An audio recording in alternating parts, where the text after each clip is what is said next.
I was 32 years old when my brother Daniel told me I was worthless. "You'll get nothing, Emily. Dad knew you never cared." He said it in front of 17 people. In the mahogany-paneled conference room of Whitmore and Associates, downtown Portland, Oregon. February 14th, 2024. Valentine's Day.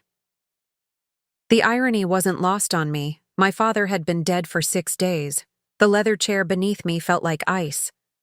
I could smell the coffee someone had brewed in the corner, burnt, bitter, forgotten. Outside the floor-to-ceiling windows, rain hammered against the glass. Portland rain, the kind that doesn't stop. Daniel sat across the table, flanked by his wife Rebecca and their lawyer, a sharp-faced man named Carter Mills. My brother wore our father's watch. He'd taken it from Dad's wrist at the hospital. "I saw him do it." "Emily never visited," Rebecca added, her voice syrupy with false concern. "Not once in the final year." That was a lie. But I didn't speak. My throat had closed. The conference room was crowded. Dad's business partners, his golf buddies, my Aunt Linda, who hadn't spoken to me since I divorced my husband, Daniel's 2 teenage sons looking bored and scrolling their phones, and Margaret Chen, the executor, Dad's lawyer for 23 years. Margaret sat at the head of the table, a thin folder in front of her. She was 67, gray hair pulled back tight, reading glasses on a chain. She hadn't smiled once since we arrived. "If we could begin," Margaret said quietly. Daniel leaned back, arms crossed. He'd gained weight since Dad got sick. Stress eating, probably, or celebration eating. He'd always been the golden child. The one who joined Dad's commercial real estate firm right out of college. The one who gave him grandsons. I gave him disappointment. "The last will and testament of Richard James Thornton," Margaret began. Dad's full name. He hated Richard. Everyone called him Rick, except in legal documents. Except now, I stared at my hands. My nail polish was chipped. I'd been at the hospital when Dad died, holding his hand while Daniel was on a conference call in the hallway. That should have meant something. It didn't. "To my son, Daniel Richard Thornton," Margaret read. "I leave the controlling interest in Thornton Properties, LLC, valued at approximately $2.4 million, along with the family home at 847 Maple Ridge Drive, Lake Oswego." Daniel didn't react. He'd expected this. Rebecca squeezed his hand. "To my grandsons, Nathan and Christopher Thornton, I establish educational trusts of $7,500 each, to be administered until their 25th birthdays." The boys looked up briefly, then back to their phones. Margaret paused. Took a sip of water. Her eyes flicked to me for just a second. "And to my daughter, Emily Rose Thornton?" The room went silent. Even the rain seemed to quiet. Daniel smirked. "Here it comes." "I leave absolutely nothing." Margaret's voice cracked on the last word. She cleared her throat, but I heard it. The emotion she tried to hide.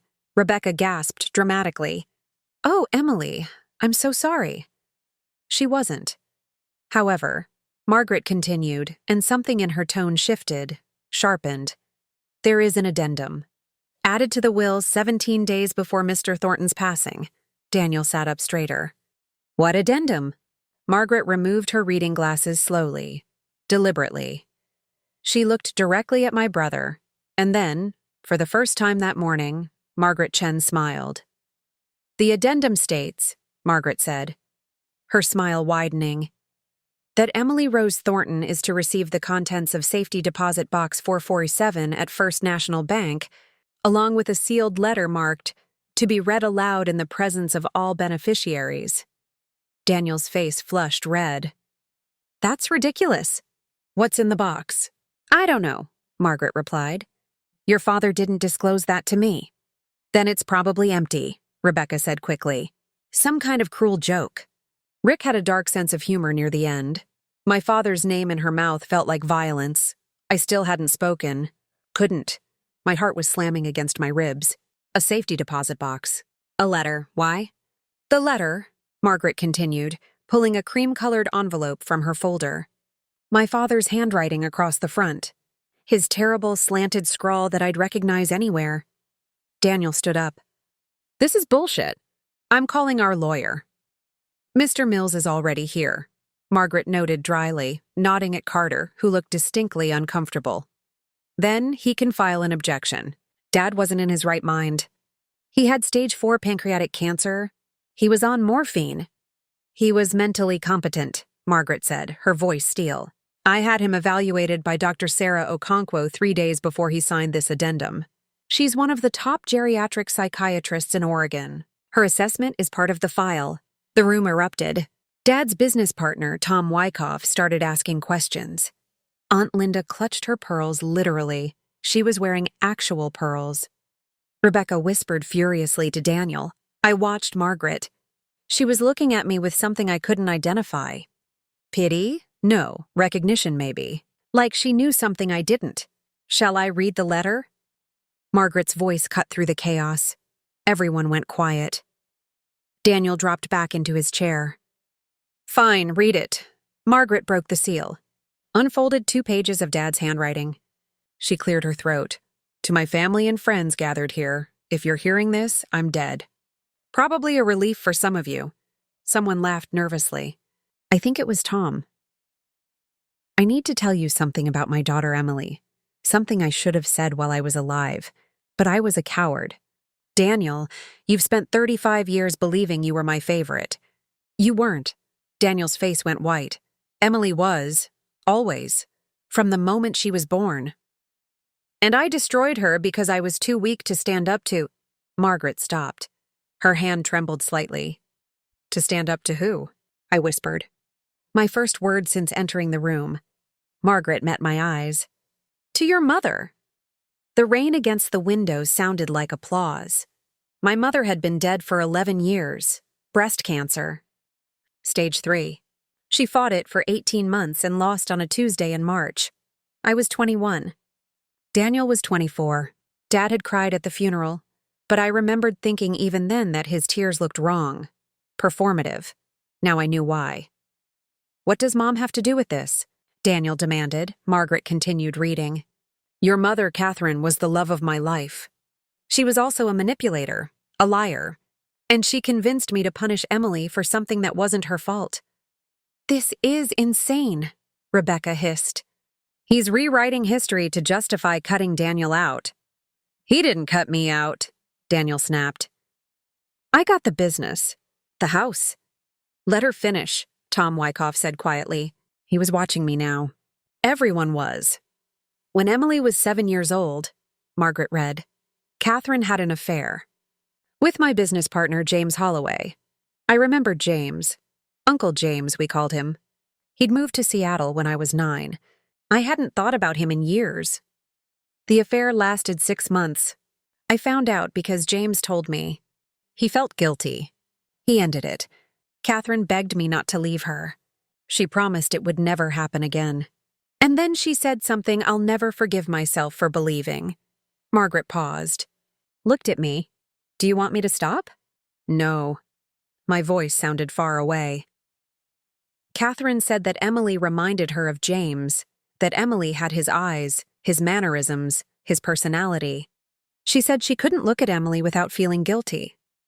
And she asked me, begged me to create distance, to favor Daniel, to make Emily feel less loved so Catherine could heal. The room exploded. Daniel was shouting. Rebecca was crying. Aunt Linda stood up and left, slamming the door. Tom Wyckoff put his head in his hands. I sat frozen. I agreed. Margaret continued, her voice cutting through the noise. I pulled away from Emily. I missed her school plays, her graduations, her wedding. I criticized everything she did. I made her believe she wasn't good enough. And Catherine got better. She healed. The marriage survived. But Emily didn't.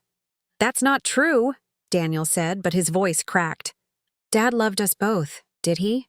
I heard myself ask. When's the last time he came to your house, Daniel? When's the last time he asked about your life without criticizing it first? Daniel's mouth opened, closed. Nothing came out.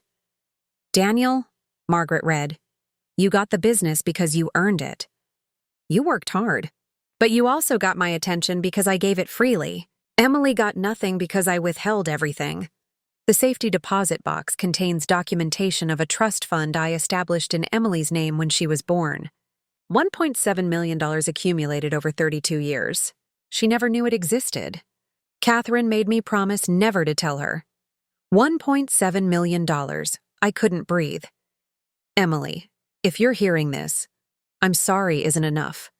But it's all I have left to give you. The money is yours. Always was? Margaret folded the letter, set it on the table. Daniel stared at me like I was a stranger. This is fraud, Carter Mills said, finally speaking. His voice was thin, reedy. Mrs. Thornton is deceased and cannot defend herself against these accusations. Mr. Thornton was clearly mentally compromised. I have the psychiatric evaluation, Margaret said calmly. Would you like to see it?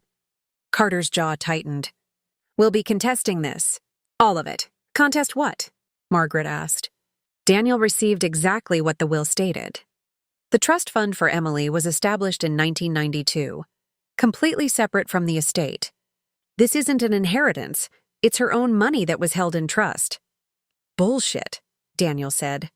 He was standing again, pacing. Dad wouldn't do this. He wouldn't trash Mom's memory like this.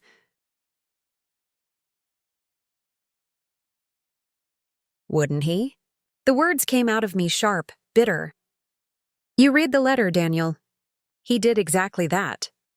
You're enjoying this, Rebecca accused, pointing at me. You're actually happy that he's destroying this family. I'm not happy. My hands were shaking. I pressed them flat against the table. I'm 32 years old, and I just found out my mother hated me because I reminded her of the man she cheated with. I'm not happy, Rebecca. I'm devastated. Silence. Tom Wyckoff cleared his throat. I remember James Holloway, good man. Terrible poker player. He looked at me. You do have his eyes, Emily. I never noticed before. Don't, Daniel warned. Don't what? Tom asked. Acknowledge reality? Your father wrote this letter for a reason. To hurt us, Rebecca said. To tell the truth, Margaret corrected. She looked at Daniel. Your father loved you. The letter says that. But he also loved Emily, and he spent 3 decades hiding it because your mother couldn't handle her own guilt. Daniel's sons, Nathan and Christopher, were watching everything now, phones forgotten. Nathan, the older one, spoke. Dad, is Aunt Emily really rich now? Shut up, Daniel snapped. Daniel, I said quietly. He looked at me. Really looked at me. For the first time in years, maybe. I saw something flicker across his face. Guilt? Recognition? Fear? I didn't know, he said finally. About Mom? About any of it. I know. But you still get the money. There it was. The real issue. Not Mom's affair. Not Dad's confession. The money, yes, I said. I do. Rebecca stood abruptly. This isn't over. We're going to fight this. That money should be split between both children. On what grounds? Margaret asked. Emily didn't even know the trust existed. She had no access to it. It was managed by a third-party firm in Seattle, Cornerstone Financial. The documentation is airtight. Then we'll prove the letter is fake, Carter said. It's not, a voice said from the doorway. Everyone turned. A woman stood there, late 50s, expensive suit, leather briefcase. She had dark skin, silver-streaked hair, and the kind of presence that made the room feel smaller. I'm Dr. Sarah Okonkwo, she said. The psychiatrist who evaluated Richard Thornton. And I can assure you that letter is very, very real. Margaret smiled again. That same sharp, knowing smile. Dr. Okonkwo, she said warmly. Thank you for coming. Daniel's face went gray. You can't be here. This is a private reading. I was invited, Dr. Okonkwo said, stepping into the room, by Richard. Before he died, he wanted me present in case anyone questioned his mental state. She set her briefcase on the table, clicked it open. Shall we discuss your father's competency, Mr. Thornton? Because I have 47 pages of documentation that say he was sharper than most people half his age. Dr. Okonkwo pulled out a thick manila folder. She didn't sit, just stood there, commanding the room like a judge at a bench. I evaluated Richard Thornton on February 2nd, 4th, and 6th of this year, she said. 3 separate sessions: cognitive function tests, memory assessments, emotional stability evaluations. His MMSE score was 29 out of 30. That's considered normal cognitive function. He was on morphine, Carter insisted. Not during our sessions. His oncologist, Dr. Raymond Petrakis, adjusted his pain management schedule specifically so he could be evaluated while lucid. Dr. Petrakis documented everything. Would you like his notes as well? Carter said nothing. Dr. Okonkwo looked at me. Her expression softened. Your father told me about you, Emily. He showed me pictures. You at 7 years old, gap-toothed, holding a trophy for a spelling bee. He carried it in his wallet. My vision blurred. I didn't know he had that picture. Didn't know he'd kept it. He said you were brilliant, Dr. Okonkwo continued. That you'd gotten a master's degree in environmental science from Berkeley. That you worked for a nonprofit in Portland, making $38,000 a year, trying to save wetlands. He was proud of you. He never said that, I whispered. No, he didn't. And it destroyed him. Daniel made a sound, half laugh, half sob. This is manipulative. She's a hired gun. Dad paid her to say this. I don't need anyone's money, Dr. Okonkwo said coolly. I'm the head of geriatric psychiatry at Oregon Health and Science University. I testified because your father asked me to. Because he knew you'd react exactly like this. Rebecca grabbed Daniel's arm. We should go. We don't have to listen to this. Actually, you do, Margaret said. The will requires all primary beneficiaries to be present for the complete reading. If you leave now, Daniel, you forfeit your inheritance. Daniel froze. You're bluffing, Rebecca said. Try me. Margaret's voice was ice. Tom Wyckoff stood up, walked over to me. He pulled out the chair next to mine and sat down heavily. I believe it, he said quietly. All of it. Rick talked about you differently when Catherine wasn't around. Like he was afraid to love you too much. Tom, don't, Daniel warned. Your dad was my best friend for 30 years, Tom said, ignoring him. And I watched him break his own heart over and over. I didn't understand it then. I do now. Aunt Linda opened the door and came back in. Her face was blotchy from crying. She looked at me. Your mother was my sister, and she was cruel to you. I saw it. I said nothing. I'm sorry, Emily. Linda, Daniel started. Sit down and shut up, Linda snapped. For once in your life, Daniel, just sit down. He did. The room felt like a held breath. Rain drummed against the windows. Someone's phone buzzed. Nathan, probably. He silenced it quickly. Margaret opened another folder. There's more. Of course there is, Rebecca muttered. The trust fund isn't the only thing, Margaret said. Richard also left Emily a property. A lake house in Sisters, Oregon, purchased in 1995 under an LLC. Deed transfers to Emily immediately. What lake house? Daniel asked. The one on Subtle Lake, Margaret said. The 3-bedroom cabin with the dock. The one your father told you he sold 10 years ago. I knew that cabin. We'd gone there every summer when I was little. Before everything changed. Before Mom got sick. Before Dad stopped looking at me. He didn't sell it, I said slowly. No, Margaret confirmed. He kept it, and he went there, often, especially in the last 5 years. Dr. Okonkwo nodded. He told me about it. Said it was the only place he felt close to you. Daniel's face crumpled. Why are you all doing this? Why are you turning him into some kind of martyr? We're not, I said. My voice was steady now, strong. We're telling the truth. And you hate it because it means you weren't the only one he loved. Rebecca laughed, sharp and bitter. So what now, Emily? You take your money and your lake house and pretend everything's fine? That Daddy loved you after all? I don't know, I said honestly. Well, I do, Rebecca continued, standing. You're going to cash out and disappear. Maybe buy a new car. Take a vacation. Post about it on Instagram, while Daniel has to actually run the business Dad built. Deal with the employees, the properties, the real responsibility. Rebecca, stop, Daniel said quietly. No, she needs to hear this. You get to be the victim, Emily. You always did. Poor Emily. Dad didn't love her. Poor Emily. Her marriage failed. Poor Emily, working her little nonprofit job, saving the world one wetland at a time. But you know what? You chose that. You chose to stay away. I stayed away because I wasn't wanted, I said, my voice rising. Because every time I came home, Dad looked through me like I was glass. Because Mom, I stopped. Couldn't finish. Mom, what? Rebecca challenged. Mom's dead, Emily. You can't blame her anymore. Yes, I can, Aunt Linda said sharply. Catherine was my sister and I loved her. But she was cruel to that child. I saw her flinch when Emily walked into a room. I saw her praise Daniel for things Emily did better. I saw her erase Emily from family photos, literally cut her out of pictures before framing them. The room went silent. That's not true, Daniel said, but his voice was weak. It is, Linda said. There's a photo album at my house. I kept the originals. Catherine gave me the cutouts. Said she was reorganizing the family pictures. Emily's face was in the trash. I felt something break inside me. Something that had been cracked for years, finally shattering.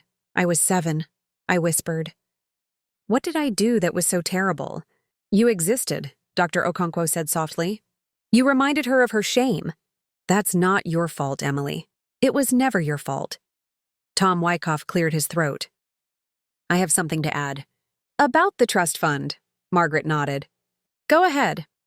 Rick asked me to be the backup trustee in 1998, when the original trustee, James Holloway, moved to Seattle. I agreed. I've seen every statement for the last 26 years. Rick added money every year. On Emily's birthday. Sometimes just $500 when business was slow. Sometimes $20,000 when we had a good year. He never missed once. That doesn't prove anything, Carter said. It proves he thought about her, Tom said. Every single year, on the day she was born. He thought about her and added money to an account she didn't know existed because his wife made him promise to keep it secret. Nathan spoke again. Dad, why would Grandma do that? Daniel looked at his son. Really looked at him. I don't know, buddy. It's because she was guilty, Christopher said, the younger boy, 15 years old and too smart for his own good. Guilt makes people mean sometimes. We learned about it in psychology. Rebecca opened her mouth, closed it. She had nothing to say to that. Margaret checked her watch. There's one more thing. A video! Oh, for God's sake, Rebecca muttered.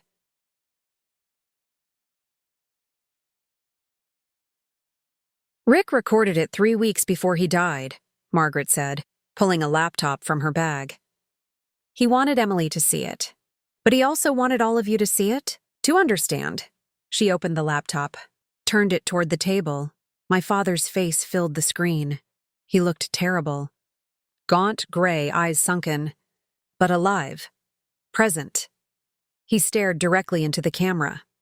Hello, sweetheart, he said, and I started to cry.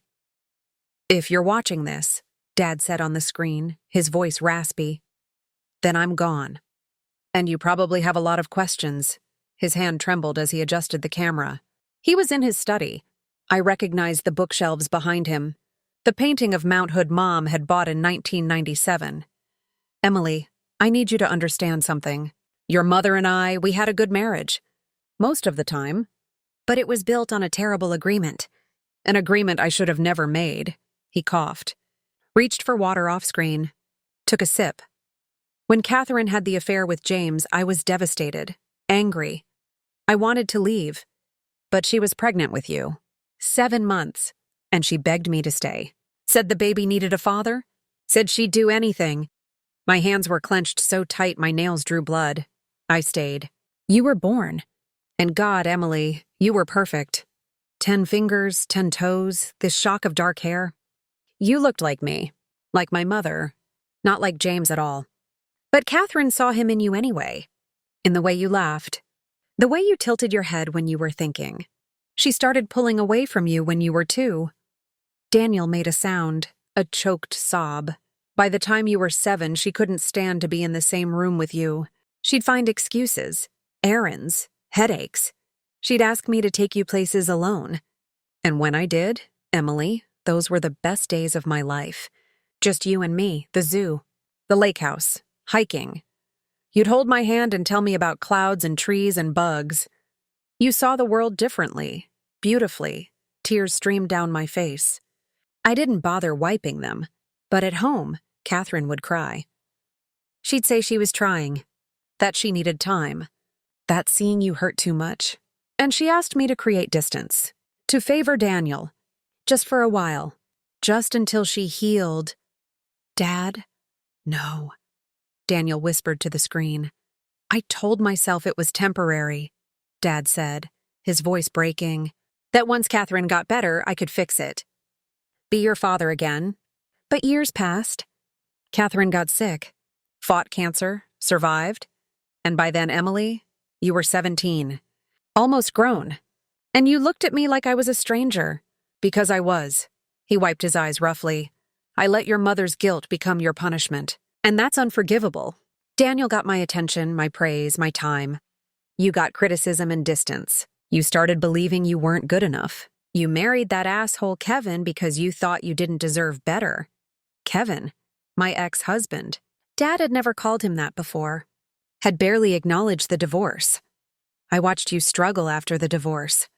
Watched you take that nonprofit job making nothing. Watched you stop coming to family dinners because Rebecca made you feel small and I never defended you. I watched all of it.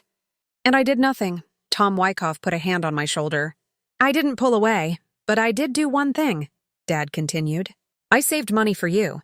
Every birthday, every Christmas, every time I wanted to call you and couldn't, I put money in that trust. It's not enough. It doesn't fix what I broke. But it's yours. It always was. He leaned closer to the camera. Daniel, if you're watching this, I love you. I'm proud of you. But I also made you believe you were the only one who mattered. That was wrong. Emily matters. She always mattered. And if you can't see that, if you fight her on this, then I failed you too. The video ended. The conference room was silent except for the rain. Margaret closed the laptop. That's everything. Daniel stood slowly. Walked to the window. Pressed his forehead against the glass. His shoulders shook. Rebecca reached for him. He shrugged her off. I need air, he said. Daniel, she started. I need air. He left. The door slammed behind him. Rebecca looked at me. Her face was pale, mascara smudged. Are you happy now? No, I said simply. I'm not. She left too. The room emptied slowly. Tom squeezed my shoulder and left.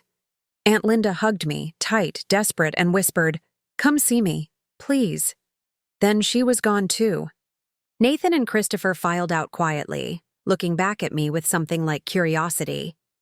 Carter Mills gathered his papers without a word. Dr. Okonkwo nodded at me before leaving. Call me if you need to talk, she said, handing me a business card. Then it was just me and Margaret. She poured 2 glasses of water from the pitcher on the table, slid one toward me.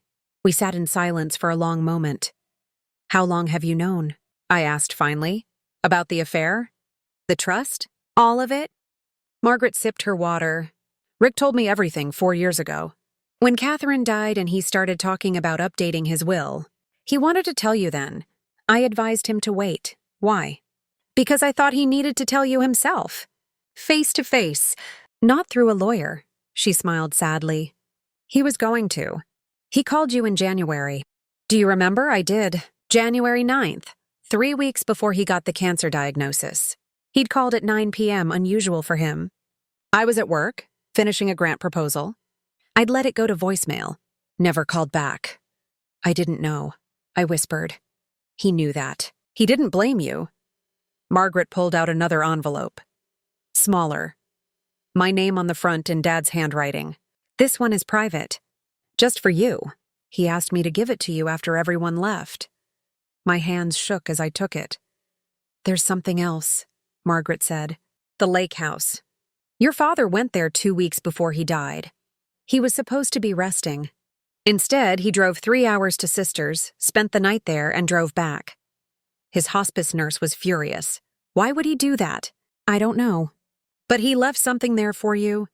He told me you'd understand when you saw it. I stared at the envelope. Didn't open it yet. Margaret, can I ask you something? Anything. Did my father love my mother? Really love her? Or was it just guilt that kept them together? Margaret considered this. I think he loved who she was before the affair.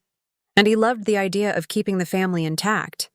But real love, the kind that's honest and unconditional? No, I don't think he had that with Catherine. I think he had it with you. I opened the envelope. Inside was a single piece of paper, a letter, shorter than the one Margaret had read to the room. Emily, I'm writing this at the lake house, the place where you were happiest. I'm sitting on the dock watching the sun set, and I can see you at 8 years old, catching frogs in a bucket. You named every single one. Fred, George, Martha, Penelope. I should have fought for you. Should have told Catherine no. Should have been your father instead of her husband. The trust fund is an apology. The lake house is a gift. But there's one more thing.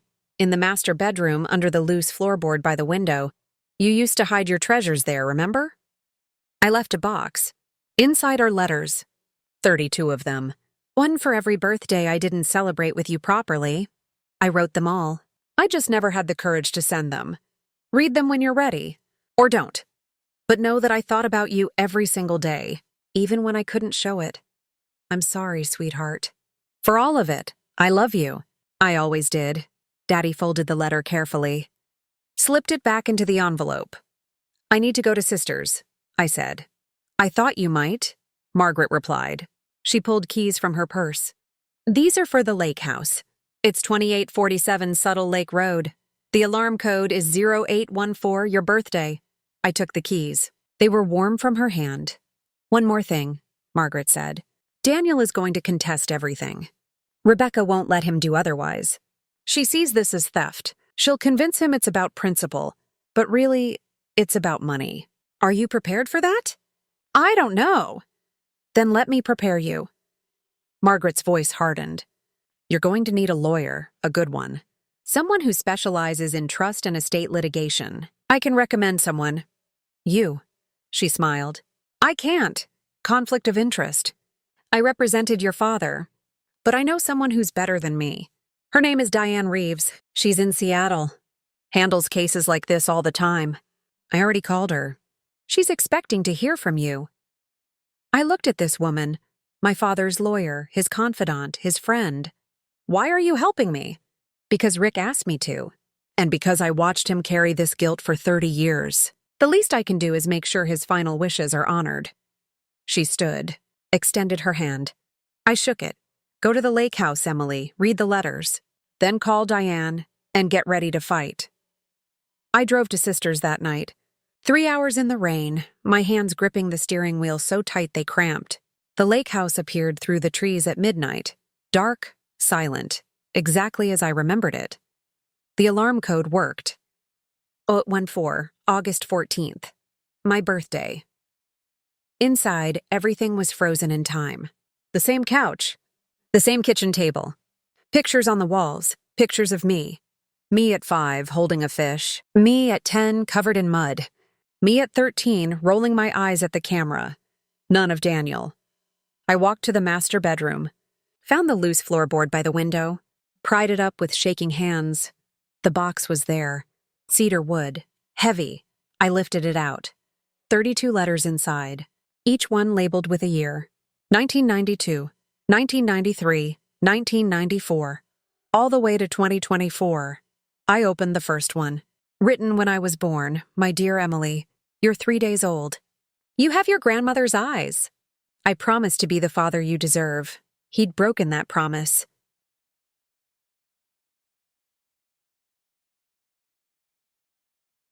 But he'd written it down anyway. I opened the last one. Written 3 weeks before he died. Emily, I'm out of time. Out of courage. Out of everything except regret. The money won't fix this. Nothing will. But maybe you'll understand that I loved you. Even when I couldn't show it. Especially then.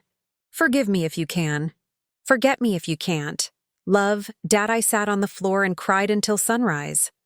When my phone rang at 7 a.m., I almost didn't answer. But I did. Emily?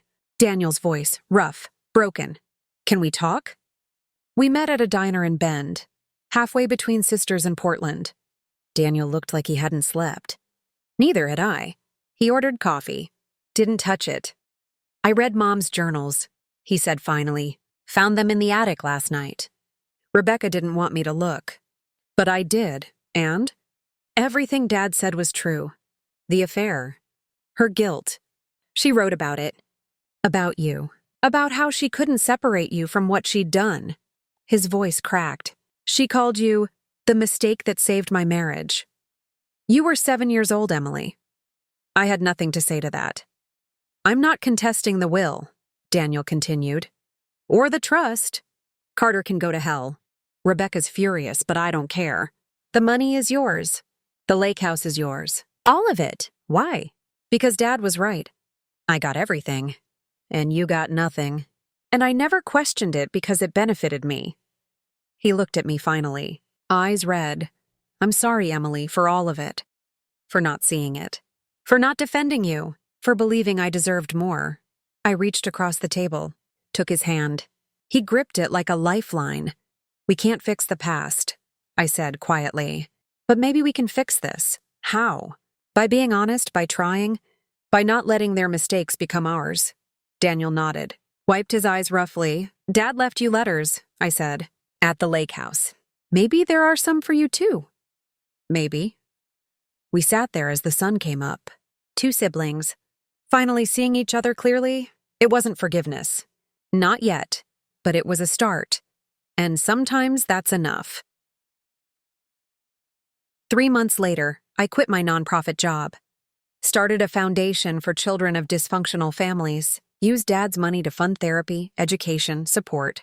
Named it after him, the Richard Thornton Second Chances Foundation. Daniel joined the board. Rebecca left him. Took half his assets in the divorce.